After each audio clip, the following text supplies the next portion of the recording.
안녕하십니까. 2020년 5월 11일 월요일 용칼 시작하겠습니다. 자, 오늘은 코로나로 자본주의는 끝났다. 왠지 좀 예단 같기도 하고 말이죠. 너무 넘겨짚는 것 아닌가 하는 그런 생각도 듭니다만은, 왜 자본주의가 끝났는지 그와 관련한 이야기를 나눠보도록 하겠습니다. 자본주의가 끝나고 공산주의가 시작된다. 이런 이야기는 아니고요. 기본적으로 우리 자본주의가 브레이크 없이 아무도 견제함 없이 무한 질주하다 보니까 인간성이 상실되고 또 그렇게 해서 우리 모두가 불행해지는 세상으로 달려가고 있는 것 아닌가 하는 그런 우려의 목소리들이 나오고 있습니다. 자, 그 이야기를 다룬 한겨레 김누리 중앙대 교수 칼럼도 오늘 준비했습니다. 자, 먼저 광고부터 만나보시죠. 한신대학교 서울 캠퍼스, 예전에는 이제 한신대학교 신학대학원이라고 불렸는데 서울 수유동에 있는 한신대학교 서울 캠퍼스 일반대학원 신학대학원 신학 석박사과정 지금 모집 중입니다. 5월 22일까지인데요. 네. 한국기독교장로회라는 교단의 목사가 되시고자 하거나 또 문익환, 서남동 그리고 안병무 같은 위대한 신학 사상의 대가를 배출한 이 한신대 신학을 맛보고 싶다 하시는 분들 일반대학원 신학대학원에 신학 석박사 과정 많이 응모해 주시기 바라겠습니다. 또한 시민운동가들을 배출하는 사회혁신경영대학원도 한신대학교 서울 캠퍼스에 있습니다. 여러분 5월 20일까지 많이 응모해 주시면 감사하겠습니다. 자, 다음 광고 또 보겠습니다. 오늘 정성농장 홍삼 또 광고가 있군요. 자, 정성농장은 좋은 인삼을 직접 재배해서 소비자와 직거래합니다. 그래서 상품은 좋은데 가격은 저렴하지요. 네. 자, 정성농장이 5월 15일까지 가정의 달 이벤트를 진행합니다. 구매 금액별로 최대 2만 원 상당의 할인 쿠폰 드리고요. 선물 포장은 무료입니다. 주문 때 김용민 TV 또는 김용민 브리핑 듣고 왔다 이렇게 말씀해 주시면은 기입해 주시면 추가 사은품까지 드린다고 합니다. 네, 정성농장 홍삼으로 본인 건강도 챙기고 주변 분들께도 건강을 선물하시기 바랍니다. 검색창에서 정성농장 검색해 주시기 바라겠습니다. 홍삼의 대가이신 이모 선생님의 뒤를 이어서 아들 이성규 사장께서 이끄시는 정성농장, 여러분 많은 사랑 바라겠습니다. 음료가 아니에요. 진짜 홍삼이라고 해도 전혀 손색이 없습니다. 정성농장 많이 사랑해 주시기 바랍니다. 자, 오늘 김용민 TV 용칼 어떤 기사부터 볼까요? 네, 여러분들의 초미의 관심사 걱정거리 이태원 클럽 확진자 관련한 소식입니다. 자, 어제 낮 기준으로 서울 이태원 클럽 관련 코로나19 확진자가 모두 54명으로 집계됐습니다.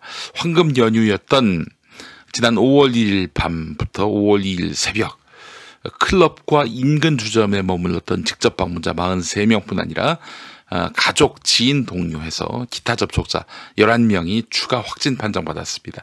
5월 1일 첫 발병 이후 일주일여 만에 이 정도 수치가 나온 것이죠. 7명의 확진자가 지역사회에서 가족, 지인을 전염시켜서 11명의 2차 전파 사례를 보였는데요. 이 빠른 전파 속도와 높은 전염력을 새삼 일깨워주고 있습니다. 자, 감염 상황도 보니까 서울 30명, 경기도 14명, 인천 6명, 충청북도 2명, 부산 1명, 제주 1명 이렇게 전국적입니다. 네, 특정 환자 1명에 의한 단일 전파가 아니라 다수의 감염원에 의해서 동시에 진행됐을 가능성이 있기 때문에 네, 다시 그 확진자가 폭발적으로 늘어날 수 있다는 그런 우려가 현실이 되고 말았습니다. 여러분 아시는 대로 지난달 12일 이후에 신규 확진자를 30명 미만으로 유지해 오지 않았습니까? 4월 12일 이후에. 그 결과로 우리 사회는 지난 5월 6일 가까스로 일상으로 복귀할 수 있었는데요. 그런데 우려했던 대량 집단 감염을 비켜가지도 못했습니다. 아, 정말 참 너무 안타깝네요. 예, 그죠? 자, 관련해서 서울 이태원 클럽발 집단 감염 사례가 급증하면서 성소수자에 대한 혐오 논란이 커지고 있는데요. 첫 그 확진 판정을 받은 사람이 용인에 거주하는 29살 남성이 그렇습니다. 네. 이 용인 거주라고 그랬는데 용인시 청덕동 저희 동네입니다. 네. 근데 저희는 이제 아파트촌이고 그 청덕동에 또 빌라촌이 있는데 제법 거리가 돼요. 그래서 뭐 그 양반하고 제가 마주칠 일은 거의 없을 것 같은데 또 저희 식구들하고도 말이죠. 하여간 이 용인에 거주하는 29살 남성이 방문한 다수의 이태원 클럽이 성소수자들이 주로 찾는 것으로 알려졌기 때문입니다. 방역 당국은 성소수자에 대한 혐오와 차별의 시선 때문에 이들이 감염 사실을 숨겨서 방역에 도움이 되지 않는다 이렇게 지적을 했습니다. 자, 그렇다면은 여기가 성소수자들이 많이 가는 클럽이란 걸 어떻게 알았을까요? 네, 국민일보 보도 때문입니다. 국민일보 유영대 기자. 이 아주 진짜 지난 2012년 총선 때 김용민이가 뭐 교회를 파괴하려 한다 이딴 식의 그 보도를 해가지고 허위 보도죠. 네, 교회는 파괴돼야 한다 이런 식으로 제가 얘기했다고 보도를 한 신문이 바로 국민일보인데 그 국민일보의 유영대 기자가 저와 관련한 기사를 썼고요. 이번에 이태원 게이클럽에 코로나19 확진자 다녀갔다 이런 보도를 낸 주인공입니다. 유영대. 아직도 국민일보 다니고 있어요. 네. 지난 7일에 냈던 기사입니다.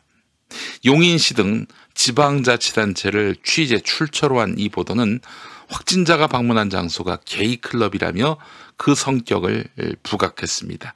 거주지, 나이, 회사, 소재지, 회사 업종 이렇게 개인을 특정할 수 있는 정보도 공개를 했는데 많은 언론이 이걸 받았었어요. 급기야 국민일보는 이틀 뒤에 동성애자 제일 우려하던 찐방에서 확진자 나와 이런 비슷한 보도 행태를 이어갔습니다. 이런 보도와 또 지자체의 정보 유출은 개인을 특정하는 정보를 공개하지 말라는 국가인권위원회 권고와 중앙방역대책본부 지침에 반하는 것입니다. 방역에 불필요한 성적 지향이라는 이런 개인정보를 대중에게 전달한 것이죠. 확진자가 성소수자라면은 아우팅, 그러니까 본인이 원하지 않는데 이 본인이 동성애자임을 세상에 타의에 의해서 공개당하는 거, 이게 바로 아우팅입니다. 자, 이런 아우팅 폭력을 가한 셈입니다. 우리 사회에서 동성애자라는 인식, 그 낙인이 얼마나 고약한지 여러분 동성애자로서 아우팅 당한 분들의 이야기를 들어보면 알 수 있습니다. 자, 게다가 이 확진자가 성소수자라는 이유로 아우팅 폭력을 당하게 되면요, 감염병의 예방 및 관리에 관한 법률과 개인정보보호법에 위반될 소지도 있는 것입니다. 백재중 인권의학연구소 의사는 방역에 필요한 정보는 확진자가 다녀간 장소와 시간뿐이다. 성적 지향 이딴 거 알 필요가 없다. 당연히 성별, 나이, 거주지도 불필요하다. 개인이 특정되는 방식이 계속되면 접촉자가 성소수자가 아니라도 눈총받기 싫어서 숨어버릴 수 있다. 바로 이 부분입니다. 바로 이 부분이에요. 방역에 크게 도움이 안 된다. 메르스 때는 정보 결핍이었지만 지금은 너무 과도해서 문제다. 절충점을 찾아야 한다. 이렇게 말을 했다고 하는데요. 한국 게이 인권운동 단체인 친구사이는 진료를 받는다는 사실이 당일 그 장소에 있었다는 것을 증명하고 성적 지향을 드러내는 것으로 귀결되는 상황이다 라면서 국민일보 보도는 아우팅에 대한 불안과 공포를 조성했다. 확진자와 접촉한 이들을 위축시키고 방역망 밖으로 숨어들게 한다. 이렇게 이야기를 했습니다. 네. 자, 국민일보가 뭔 잘못을 했느냐. 허재연 전 한겨레 기자, 리포트 대표 기자의 글을 한번 읽어보시죠. 여기에 정확한 내용이 다 들어가 있습니다. 여기에 핵심이 다 들어가 있어요. 이번에 벌어진 이태원 클럽 감염 사고, 1차 사고는 클럽 자체 내에서 있었지만 2차 사고는 이를 보도하는 언론사들에게서 벌어진 것입니다. 언론사들. 그중에 최선두에 선 것이 바로 국민일보고 기사를 쓴 유영대입니다. 유영대 기자, 여러분 이름 기억하시기 바라겠습니다. 이 친구 기사 한번 자세히 보셔야 돼요. 예. 문제가 많은 친구입니다. 예. 자, 2차 사고는 이를 보도하는 언론사들에서 벌어진 것이다. 지금 방역 당국을 힘들게 하는 것은 1차와 2차 사고가 뒤엉켜 벌어진 결과다. 국민일보가 그 이태원 클럽을 성소수자 전용 클럽이라고 처음부터 낙인 찍어 보도하지 않았다면 상당수 클럽 이용자들이 잠적하지 않고 지방자치단체의 전화를 받아서 신속하게 검사를 받았을 것이다. 국민일보는 게이클럽 보도 한 건으로 순간 조회수 빨고 돈 벌었을지 모르겠지만 지금 보건당국은 클럽 이용자들을 접촉하는데 큰 애를 먹고 있습니다. 분통이 터집니다. 네. 국민일보 유영대 때문에 이렇게 좀 사달이 벌어졌네요. 네. 국민일보에 아주 양대 문제적 인물이 있습니다. 바로 유영대하고 백상현인데, 백상현은 이 사람은 기자인데도 불구하고 말이죠. 막 반동성애 운동을 벌이고 다녀요. 예. 또 재밌는 건 얼마 전에 제가 그 설교 시간에 윤석열 검찰총장이 한국의 빌라도다 이렇게 얘기를 했어요. 한국의 빌라도. 그러니까 모든 권력의 중심에 서서 그 원수지간인 사람들이 이 사건을 들고 빌라도한테 찾아와 가지고 처벌하세요. 또 반대편에서도 처벌하세요. 이러면서 막 와가지고 빌라도한테 그냥 한국의 여야도 윤석열한테 찾아와서 저당 처벌해 주세요. 또 반대편에서도 또 저당 처벌해 주세요. 막 이런단 말이에요. 정치권이 윤석열 앞에 가서 줄 서고 있어요. 그래서 윤석열을 한국의 빌라도라고 했더니 이 발언이 민주당에게 도움이 됐기 때문에 제가 선거법을 위반했다는 겁니다. 그런 기사를 썼던 친구가 바로 백상현이에요. 예. 국민일보의 유영대하고 백상현, 여러분 이름을 기억하셔야 됩니다. 그래야 당에도 덜 화가 나요. 예. 예, 그래요. 자, 허재현 기자가 이렇게도 아주 본질을 정확하게 짚어줬습니다. 자, 그랬더니 국민일보 지금 막 비난을 받고 있잖아요. 특히 조선일보도 지금 사실상 이 국민일보로부터 비롯된 성소수자 낙인, 이게 그 방역에 도움이 되지 않는다라고 질타를 하고 있거든요. 조선일보 기사 일부분 보죠. 방역 당국은 성소수자에 대한 혐오와 차별의 시선 때문에 이들이 감염 사실을 숨겨서 방역에 도움이 되지 않는다고 지적했다. 검사를 원하는 사람에게 이태원 클럽과 관련성을 확인하지 않고 빨리 검사 받을 수 있는 환경을 만들어야 한다는 전문가의 조언도 소개를 했습니다. 네. 그래요. 조선일보마저도 이렇게 보도를 했습니다. 네. 자, 그렇게 또 자기들이 코너에 몰리니까 국민일보가 오늘 한국교회 언론회 명의로 기사를 하나 실어요. 예. 이 기사 쓴 사람이 바로 백상현이에요.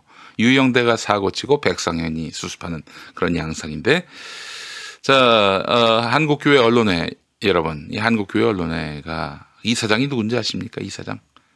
이사장 누구게요? 동양대학교 총장 지낸 최성해입니다. 여전히 최성해가 동양대에서 권한을 행사하고 있다, 이런 지적도 나오고 있는데, 이 한국교회 언론회가 어떤 식으로 국민일보를 두둔했느냐. 지난 8일 팬데믹 상황에서 동성애 보호가 더 중요한가라는 논평을 낸 거예요. 5월 8일에. 전 세계가 코로나19로 팬데믹 상태인데 용인시 66번 환자가 다녀간 곳을 게이클럽이라고 보도해 아우팅당했다며 기자와 언론사에 대한 압력이 들어오고 있다. 이 기자는 유영대고 언론사는 바로 국민일보입니다. 예. 저서의 그 유영대 기자 국민일보에 대한 언급이 없어요? 국민일보가 자기들이 보도한 것이 쪽팔렸다 이런 의미로 해석해도 무리는 아닐 것 같은데. 예. 자, 주된 이유는 동성애자가 차별받고 개인 신상이 알려졌다는 것이다. 그러나 코로나19 확진자가 나올 경우 질병관리본부나 언론은 그 장소와 특정 단체를 자세히 소개해왔다. 국민 건강과 안전이 중요하기 때문이라고 봤기 때문이다. 이렇게 강조했는데 공익적 차원에서 한 보도였다. 개입바라고 한 것이 동성애를 포함해 다중이 모이는 클럽에서의 위험성을 알리기 위한 것이다. 웃기고 자빠졌네. 무슨 말도 안 되는 소리를 하고 있어요. 자, 여러분. 그래요. 지금까지 코로나19 확진자가 나오면은 어느 교회 다니느냐 이런 거 보도됐죠. 근데 교회 다니는 게 그래서 교인인 게 부끄럽습니까? 부끄러울 이유가 없지. 이른바 정통교회라고 하는 이단 사이비가 아닌 교회 다니는 것이 뭐가 부끄러워요? 저 사람 아무개 교회 교인이다. 이게 부끄러운 일입니까? 아니죠. 근데 아무개가 동성애자다. 그러면은 어때요? 그거는 그야말로 온갖 사회적 차별과 고립을 자초하는 그런 상황입니다. 그래서 아우팅은 하면 안 돼요. 본인이 스스로 커밍아웃을 하기 전에는 아우팅하면 안 되는 겁니다. 왜냐? 사회적 차별과 고립이 우려되기 때문입니다. 그래서 그들의 성적 지향에 대해서 언급하는 부분은 대단히 조심해야 합니다. 왜냐? 본질이 아니기 때문이에요. 본질이 아닙니다. 여러분, 동성애가 문제입니까? 동성애만이 코로나19를 감염시켜요? 아니잖아요. 이성애로도 코로나19는 전염됩니다. 그렇잖아요. 동성애만 감염되고 이성애는 감염 안 됩니까? 그러면은 아니 그 신천지 교인인 건 좀 부끄러운데 그건 왜 아우팅했느냐? 여러분 언제 아우팅했습니까? 누군지 특정이 돼요? 왜 신천지인지가 중요했는지, 그래서 서울시나 경기도가 그 명단을 받으려고 했는지, 방역 당국이 명단을 받으려고 했는지, 그 이유는 짚어보면 나옵니다. 여러분, 그들이 집단적으로 거짓말을 했기 때문이에요. 나 신천지 아니다. 나 거기 안 갔다. 계속 뻥을 쳤잖아요. 방역에 도움이 안 되기 때문에 그 명단 달라고 한 거예요. 다 검사해 보겠다고. 그 명단 갖고 신천지인 사람들, 신천지 못 믿게, 그렇게 하겠다는 게 아니라 일단 다 검사해 보겠다는 겁니다. 딴 사람한테 전파될까봐. 그래서 그들의 명단이 필요했던 겁니다. 지금 방역 당국이 이태원 클럽 출입자 중에 동성애자만 조사합니까? 여러분, 그렇기 때문에 지금 국민일보가 평소 동성애를 아주 그야말로 동성애자를, 성적 소수자를 벌레 보듯이 봐왔잖아요. 그들을 반대해 왔잖아요. 의도가 너무나 빤합니다. 그들이 무슨 방역을 위해서 보도했어요? 동성애 박멸을 위해서 보도했지. 그래서 어떻게 됐습니까, 여러분? 뭐 동성애자 문제가 본질이 아닙니다. 그렇게 그 클럽 간 사람들은 동성애자다라고 낙인 막는 바람에 그 사람들이 지금 추적이 안 돼요. 국민일보 보도 때문에. 그냥 클럽 간 사람들이다 하면은 클럽 갈 수 있지. 조사받을 수 있지. 근데 동성애자가 주로 가는 클럽이다니 숨어버리는 거 아닙니까? 그게 조선일보까지 이런 얘기 하잖아요. 성소수자 낙인 찍힐까봐 검사거리는 이태원 클러버들. 이 클럽 다니는 사람들을 클러버라고 하나 봐요. 그렇죠. 프레드님 말씀처럼 국민일보가 지금 방역 방해 행위를 한 셈이 됐습니다. 하하, 나 참 어처구니가 없네요. 예. 코로나 관련해서 이 소식도 하나 더 짚어보겠습니다. 한국일보 보도인데요. 클럽 아니면 괜찮아. 강남과 홍대 술집은 불야성. 네, 전국이 다시 비상이 걸렸습니다. 이태원 클럽발 신종 코로나 바이러스 확진자가 잇따라 발생하면서 서울, 경기도 등 각 지자체가 유흥시설에 대한 집합금지 명령을 발동했는데 일부 청년들은 문을 연 유흥시설을 찾아서 강남과 홍대, 지방으로 이동하고 있습니다.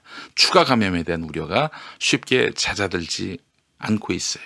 네, 다행히 며칠 동안 언론들이 막 호들갑을 피웠고 또 우리 국민들이 많이 걱정하시면서 일단 지난 금요일부터는 상당히 사람 수가 줄었다는 얘기가 나오고 있어요. 자, 그런데 여전히 헌팅 포차? 그 포장마차인데 이제 헌팅 포차라고 있나 봐요. 최대한 손님을 많이 받기 위해서 실내 테이블이 다닥다닥 붙어 있는 데다 손님들이 합석이나 흡연을 위해서 자주 자리를 옮겨가지고 밀접 접촉도 역시 높아졌습니다. 네. 자, 이 집합금지 명령이 내려지지 않은 지방의 경우는 더 심각했어요. 부산시가 경찰과 함께 합동 단속반을 꾸려서 클럽 등 17곳을 점검해 봤더니 17곳을 점검해 보았더니 7곳이 방역 수칙을 위반한 것으로 확인됐습니다. 한 클럽에서는 100여 명 가까운 청년들이 좁은 공간에서 마스크도 착용하지 않은 채 한 대 엉켜서 춤을 추거나 흡연을 하면서 침을 뱉는 장면까지 포착이 됐다고 합니다. 아이고, 참 안타깝습니다.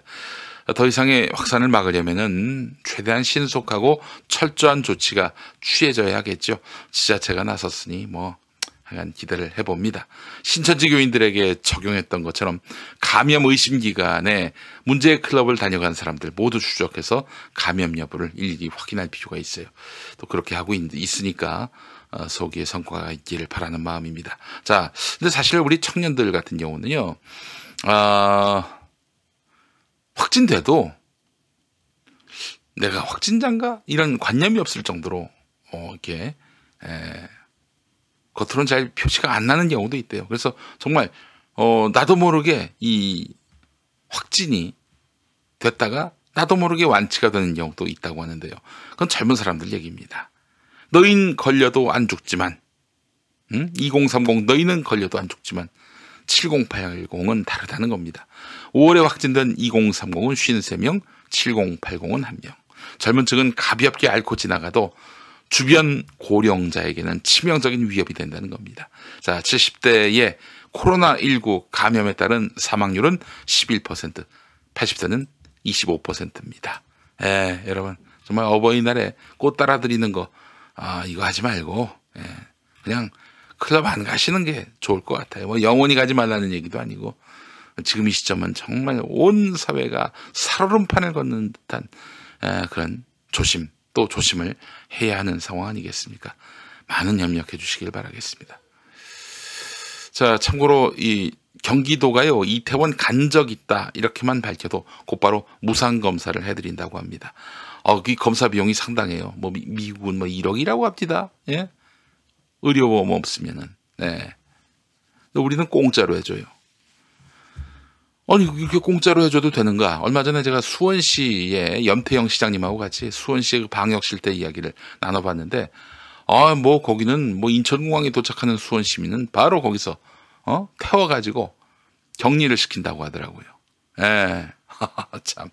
아니, 그래서 비용 너무 많이 들지 않습니까? 인천공항하고 수원하고 가까운 거리도 아닌데. 라고 했더니 염태영 시장님 말씀은 아마 이거는 이재명 경기도지사도 마찬가지고 박원순 서울시장도 마찬가지일 거예요. 그렇게 돈 몇 푼 아낀다고, 그렇게 돈 몇 푼 아끼다가 확진자가 발생해서 지역에 감염 사태가 발생하면은 그 수습 비용이, 엄청나게 더 많이 든다. 차라리 이거는 싸게 끊는 것이다. 라고, 말씀하더라고요. 네. 그렇습니다. 정말 이 민주당이 장악한 지자체의 수장들은 참 보면은 일을 잘해요. 그렇죠? 일을 참 잘합니다. 인정해야 돼요. 그러니까 저쪽은 일단은 일도 못하면서 무능하면서 싸가지까지 없어요. 네, 그게 참 큰 문제입니다. 이쪽은 싸가지도 있으면서 실력도 있어. 이것만 보더라도 다음 지방선거에서 싸가지 없는 당은 좀 희망이 없지 않겠는가 하는 생각이 듭니다. 그래요. 염태영 시장도 잘하고, 박원순 시장, 이재명 지사 잘하고, 또 민주당의 많은 지자체장들, 밤낮이 없습니다. 정말 고생 많이들 하고 계세요. 자, 이 수고의 어떤 결실이 빨리, 열매 맺기를 바라는 마음입니다. 예. 네, 특히 2030, 이태원, 홍대, 이런데 함부로 가지 마시고요. 좀 빨리 끝냅시다, 우리. 빨리 끝내야 뭐 클럽에 가든 뭐 학교에 가든 그럴 거 아니겠습니까? 자, 지금 이 정부 방역 당국 지자체장의 이런 이 노력을 신뢰하시고요. 그들의 통제에 잘 따라주시면은 정말 감사하겠습니다. 자, 오늘 이 칼럼 좀 소개하고 싶었습니다. 김누리 중앙대학교 도고동문학과 교수신데요. 네, 이분 칼럼은 정말 좋습니다. 네, 한겨레 세상 읽기입니다. 코로나 사태와 패러다임의 전환이란 제목인데요. 김누리 교수는 뭐 요즘 방송에 참 많이 나오시죠. 그의 형님이 김한길 전 민주당 대표세요. 예, 그 칼럼을 읽어보면은 형님하고 정치 사상이 너무 다른 것 같아요. 형님은 좀 기존의 정치권에 뭐 적응이 되신 분이라면은 그 김누리 교수는 아주 이상적인 진보주의자다, 이런 느낌이 듭니다. 우리 HBYI님 지금 백악관 비상이라고요? 3명의 확진자가 나왔다고요? 아이고, 큰일 났네요. 자, 이 칼럼에도 그 내용이 있습니다. 소개해 보겠습니다. 코로나 사태는 가히 패러다임의 전환이라고 할 정도로, 패러다임의 전환, 이 말이 어려우실 수 있는데, 그러니까 기존의 그 어떤 고정관념이 깨진다, 뭐 이런 차원으로 보시면 됩니다. 패러다임의 전환이라고 할 정도로 한국인의 의식 틀에 강력한 충격을 주었다. 그동안 사물의 질서라고 여겨온 거대한 세계가 더 이상 당연한 것도 견고한 것도 영원한 것도 아니라는 사실을 깨닫는 이들이 늘고 있다. 한국인에게 가장 큰 충격을 준 것은 미국의 참상이다. 그렇습니다. 백악관에서 3명이 확진자가 나왔다고 하지 않습니까? 백악관에 3명의 확진자라. 그러면 트럼프도 자가격리에 들어가야죠. 자가격리 들어가면 지지율 오를 겁니다. 우리 트럼프 대통령 가까. 예, 안 그렇겠어요? 미국이 저렇게 처절하게 허무하게 무너지는 걸 보면서 세계에서 가장 충격을 크게 받은 이는 아마도 한국인일 것이다. 미국은 한국인에게 언제나 선망의 대상이자 선진국의 표상이었다. 한국은 반미주의가 가장 약하고 미국에 대한 환상이 가장 큰 나라다. 미국인의 절반 이상이 제3세계 수준의 삶을 산다는 사실, 게다가 국민의 생명을 지켜줄 공공의료 시스템이 부재하다는 사실은 일반적인 상식이지만 한국인에게는 충격 그 자체였다. 코로나를 계기로 우리가 비판적으로 바라보게 된 것은 미국만이 아니다. 오늘날의 세계가 작동하는 거대한 질서, 자본주의에 대한 인식도 변하고 있다. 자본주의는 지난 세기에 사회주의와의 생산성 경쟁에서 승리했지만, 그렇죠, 사회주의가 졌죠, 자본주의한테. 그러나 자본주의는 치명적인 2가지 결함을 지닌 체제다. 첫 번째, 자본주의란 자유롭게 풀어놓으면 인간을 잡아먹는 야수가 된다는 사실이다. 여러분, 그걸 경험하고 계시지 않습니까? 쉽게 설명하자면은, 여러분, 우리 저 평범한 노동자들, 서민들은 말이죠, 하루 쉬면 어떻게 됩니까? 뭐 안정된 직장에서 휴가 내고 하루 쉬는 거는 할 수 있겠지만은, 이 날품팔이 하시는 분들, 일용직인 분들 하루 쉬어봐요. 하루 수입이 없어지는 겁니다. 바로 그냥 벼랑 끝으로 몰리게 돼 있어요. 독일에서는 이를 흔히 야수 자본주의라고 한다. 한국은 야수 자본주의가 세계 어느 나라보다도 사납게 활개치는 나라다. 야수를 길들이기는커녕 자유롭게 놓아두어야 한다는 자유시장 경제 논리를 지지하는 자들이 국회에서 90% 이상의 의석을 차지하고 있다. 한국이 세계 최고 수준의 불평등, 노동시간, 자살률, 기업살인율이라고 하는 것은 산업재해 사망률을 말하는 겁니다. 산업재해 사망, 바로 김용균 노동자가 당했던 그런 살인 아닙니까? 예. 한국이 세계 최고 수준의 불평등, 그리고 노동시간, 자살률, 기업살인율을 보이는 것은 결코 우연이 아니다. 둘째 결함은 자본주의는 생산을 계획하고 조정할 수 없다는 사실이다. 사회주의는 그게 가능하죠. 자, 자본주의에 생산을 계획하고 조정할 수 없다는 사실. 이건 이른바 자전거 자본주의의 문제인데, 달리다가 서면 넘어지는 자전거처럼 자본주의도 달리다가 멈추면 순간 넘어진다는 것이죠. 그러다가 무작정 정처 없이 달려야 하는 거예요. 우리는 지금 수요가 없는데도 무한히 생산하는 과잉 생산 자본주의 시대에 살고 있다, 이렇게 말하고 있습니다. 그렇죠. 신문 열독률은 지금 10% 미만으로 떨어졌는데 망한 신문이 하나도 없어요. 구독률도 10% 미만으로 떨어졌는데 망한 신문사가 없습니다. 네, 아마 신문들 신문 내면서 손해 볼 겁니다. 자전거 민주주의의 표상이죠, 한마디로. 코로나 사태는 세계 어디서나 패러다임의 전환의 계기가 됐지만 특히 한국에서는 그 충격파가 크다. 한국은 미국과 자본주의에 대한 비판의식이 지극히 낮고 찬양 일변도의 논리만이 지배해온 나라이기 때문이다.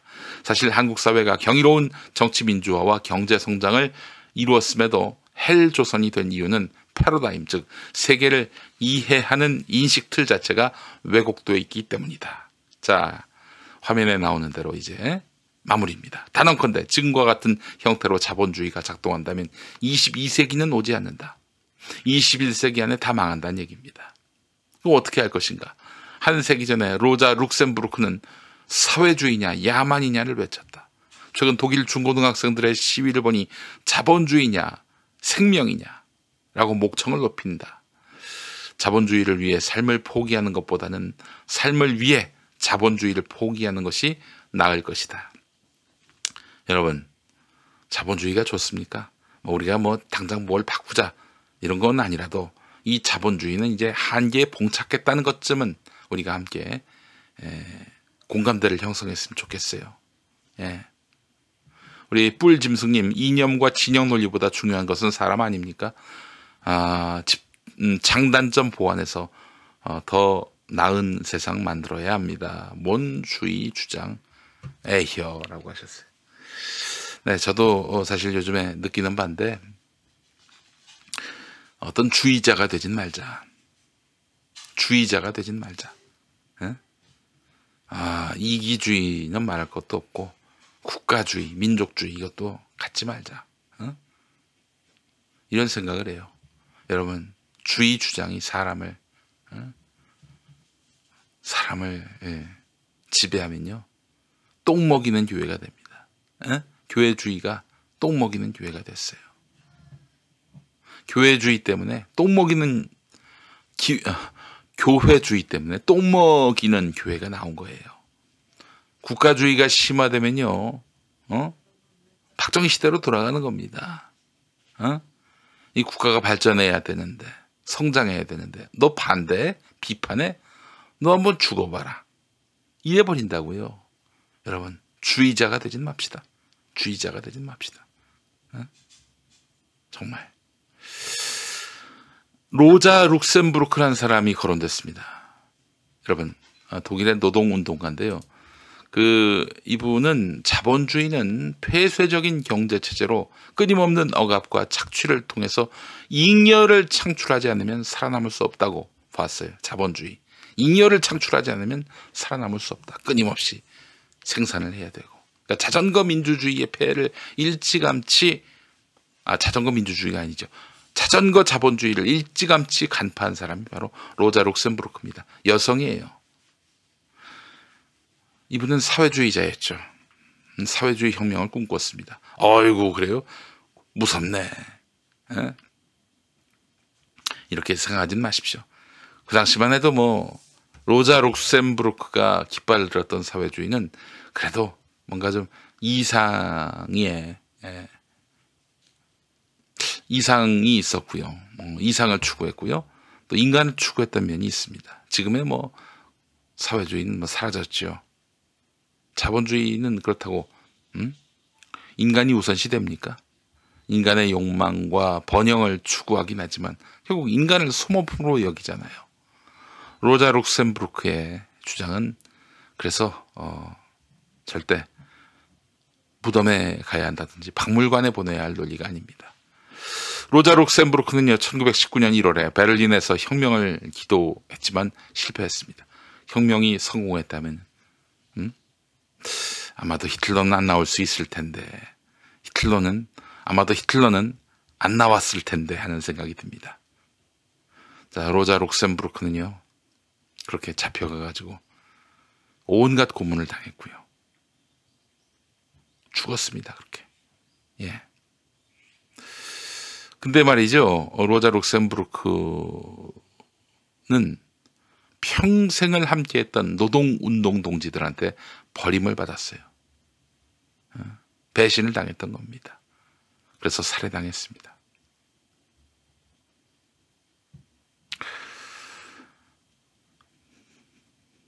아, 참, 배신하니까 치가 떨리네요. 여러분, 배신자가 되지 맙시다. 배신자가 되지 맙시다.